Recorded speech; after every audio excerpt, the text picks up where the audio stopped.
This is ridiculous. Everyone has to say the password, stranger. Even you. An intruder would be dead by now. Rules, stranger. You think I enjoy sitting in this little box all day? Your enjoyment does not concern me. The password, stranger. By this point, I could have killed you and flipped the switch to open the door myself. You wouldn't do that. Would you? The world is a dark place. Who will protect the world from darkness? We will, after we play our stupid games. Have a nice day. What's left of it.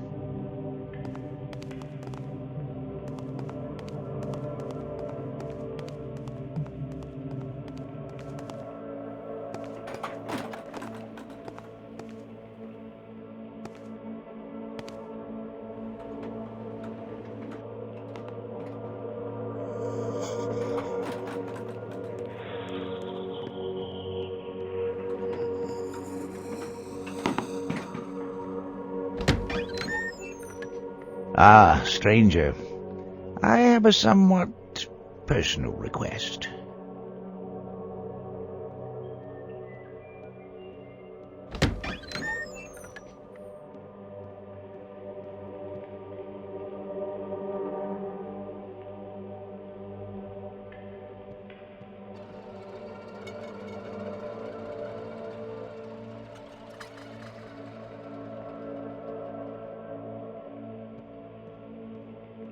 Do you know anything about this request?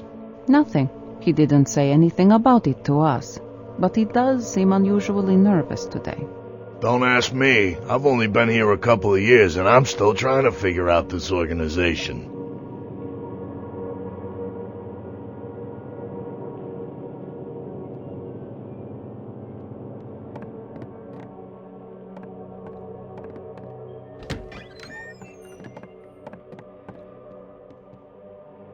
Hey there, stranger. How's it going?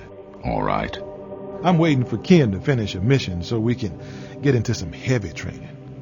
I've got a big mission coming up and I want to be prepared. I know you prefer to train out there in the real action, but you want to maybe warm up with me anyway? Maybe some other time. Okay.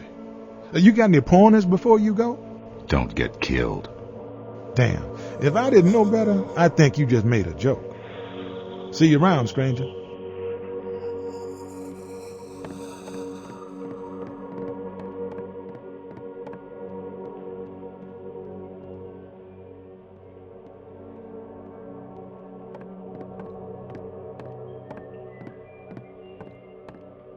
Greetings, soldier. General Biggs. I see you two have a mission to discuss, so I will take my leave now. It was good to see you again, Hapscom. Stranger. Do you have time after this briefing, perhaps? No, unfortunately, I have a meeting at 1300 hours in Pennsylvania. Just as well. I have an immense amount of paperwork to attend to. I know what you mean. Thanks for stopping by, General. It is always a pleasure to speak with you. Goodbye, Colonel. Good luck on your mission, soldier. Do you remember Hamilton Killian? He was an operative, just before I came to Spook House. That's right. He served Spook House from 1909 to 1922. He's retired now, living in France. He contacted me recently requesting help. He says that a graveyard near his estate outside of Paris has been disturbed by supernatural activity. Killian was supposed to be the best in his day. What could possibly be a problem for him? He didn't offer much detail in his letter, but apparently the phenomena occurring there are more than even he can handle. He has requested that I send Spook House's best monster hunter. Me. Who else?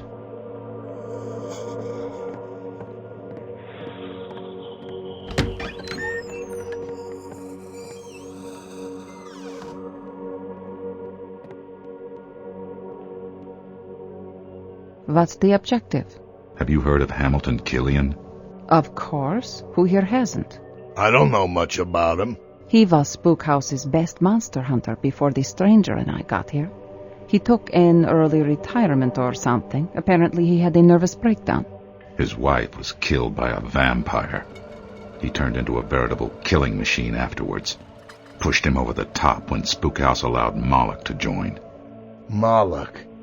I've seen him on the bulletin board. Haystack talks about him sometimes. Says he was the biggest badass he'd ever seen. Misses sparring with him.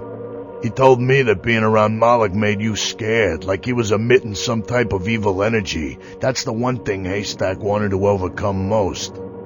He met Spookhouse agents during the Nepalese horricide. He joined our ranks to carry out his vengeance on those who had cast him out. He proved a valuable asset to the team. He disappeared on a mission to Spain about 7 years ago. Killian had a really intense hatred for all monsters. Not unlike the stranger here. When Spookhouse allowed a full-blooded demon to join its ranks, he could not accept that. Honestly, I'm glad he retired before I joined. The stranger's dislike of monsters is bad enough, but from what I've heard, Killian's hatred was almost evil.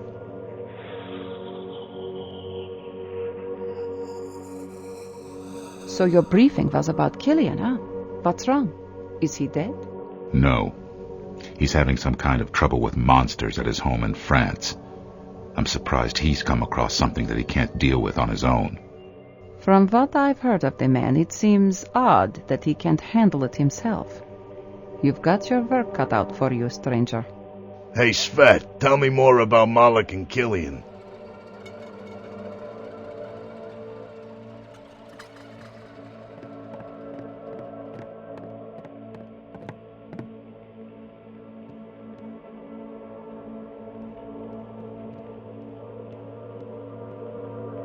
It is good to see you. A rare occasion, true, but good. For what purpose are you here, stranger? I'm going on a mission to assist Hamilton Killian. Killian? I haven't heard that name in some time. An unfortunate story behind that man. A dark spot grew in his essence, and it nearly consumed him. Strange that he should have to seek assistance. He was quite thorough in his day. My advice to you is be extra cautious, stranger. This must be a very dangerous operation. Now we need silence as I help Haystack mentally prepare for his mission. It is time for you to meditate, my son.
Not now, stranger. I'm busy. I need some items for the undead, or demons. Does it mean nothing to you when I tell you I'm busy? Okay, what kind of undead? Zombies? Vampires? What? Unsure. Maybe zombies. Well, I have this for type 1 zombies, but if they're any other kind of zombie, you are out of luck. And for demons, I have some of this. But I don't think you want to carry the 80-pound canister with you, do you? No thanks.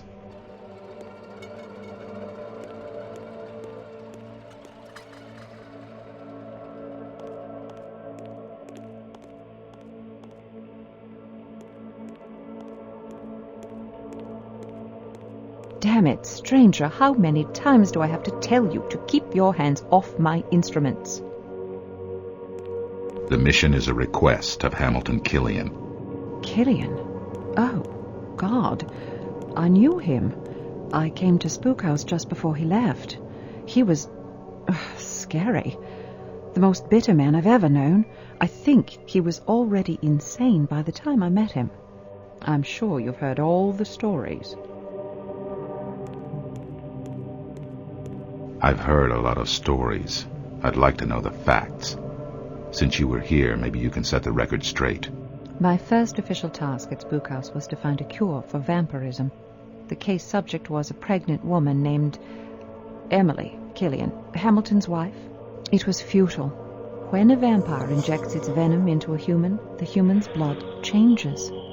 There's no reversing it. It's like when a fire burns wood. You can't change the ashes back into wood. Emily only survived as long as she did because the vampire injected only a small amount of his blood into her. The transformation was slow. Unfortunately, by the time Hamilton brought her in, too much of her blood was tainted. There was nothing we could do. Hamilton knew this as well as any of the doctors. Hamilton refused to confine Emily to our lab. Oh, I can only imagine what he must have gone through, watching as she slowly turned into the thing he hated most. He blamed himself for the whole thing. Why did Hamilton blame himself? He went to London on a mission and took his wife along for a vacation afterwards. He had no trouble tracking down his target, a vampiress named Lady Ellen, who we thought was responsible for a series of vampiric murders in England. A couple of days later, his wife Emily disappeared. For 3 days, Killian and other Spook House agents hunted frantically for her, but they turned up nothing. On the third night, a London constable found Emily staggering, naked and confused along the banks of the Thames. Physically, she was fine, except for a little hypothermia and some scratches on her feet from wandering barefoot. The only thing really wrong with her was that she had no memories of the prior 3 days. Emily healed remarkably quickly, and Hamilton and wife returned to their way of life. A couple of months later, Hamilton announced that his wife was pregnant. Then her cravings began. Pregnant women get strange cravings, but Emily's hunger was different. Hamilton denied his suspicions of the cause. And soon after, Emily began having horrible dreams that were actually memories of those missing days back in London. It took her some time to confide in Hamilton. When she finally told him, Hamilton pieced together the clues from her fragmented memory to reach the horrible, undeniable truth. Actually, this is quite a long story. Are you sure you want me to go on? Lady Ellen, the vampiress that Hamilton had killed, was the youngest and most beautiful bride of a 500-year-old vampire named Lord Nocturne. The ancient vampire exacted a malicious revenge. In exchange for his Lady Ellen, the vampire took Emily Killian. But instead of just killing her, the vampire designed his vengeance to be slow and insidious. He injected Emily with the fluids of his vampiric blood and his diabolic seed. He then returned Emily to Hamilton. And Hamilton, who hated monsters above all else, had to watch as his wife grew the seed of evil in her womb. She begged him to kill her, but he refused, even as he watched her become less and less human. A few weeks before she was to give birth, Emily Killian ceased to be human. Hamilton drove a stake through the heart of the woman he loved. As his wife died, so did most of Killian's soul. But that wasn't the end. The unborn vampire child did not die. Its supernatural vigor kept it alive, and even as it squirmed within its mother's dissolving belly, Killian destroyed it as well. His soul was gone after that. Nothing remained in his own heart. A week later, he disappeared. The next any of us saw him was several weeks later. He walked in calmly and delivered the most comprehensive study of vampire physiology any of us had ever seen. Based on his wife's half-remembered dreams, Killian had tracked Lord Nocturne down. He had not killed Lord Nocturne immediately. Instead, he administered horrific, torturous tests on his captive enemy. He applied a variety of chemicals to Lord Antron's body to test the limits of the monster's regenerative and resistant powers. As a scientist here, I was shown the report. It was beyond hideous. However, the tests proved valuable to Spookhouse. We got the formula for Aqua Vampira from his research. He had spent days applying a variety of mercury and lithium-based compounds to his subject. Who knows what else we might have learned had Antron not broken free and leapt into a shaft of sunlight to end his own suffering. Killian refused psychiatric counseling, but he did talk to the Colonel at length, privately. When the Colonel proclaimed him fit to return to duty, no one disputed his decision. Afterwards, Killian was more lethal than ever, but it was obvious that his madness consumed him. He was a machine, slaying monster after monster without conscience or mercy. Moloch was our first monster operative. When he joined the team, Killian flew into a maniacal rage. After that, the Colonel demanded Killian's retirement. I can't say I was disappointed when he left.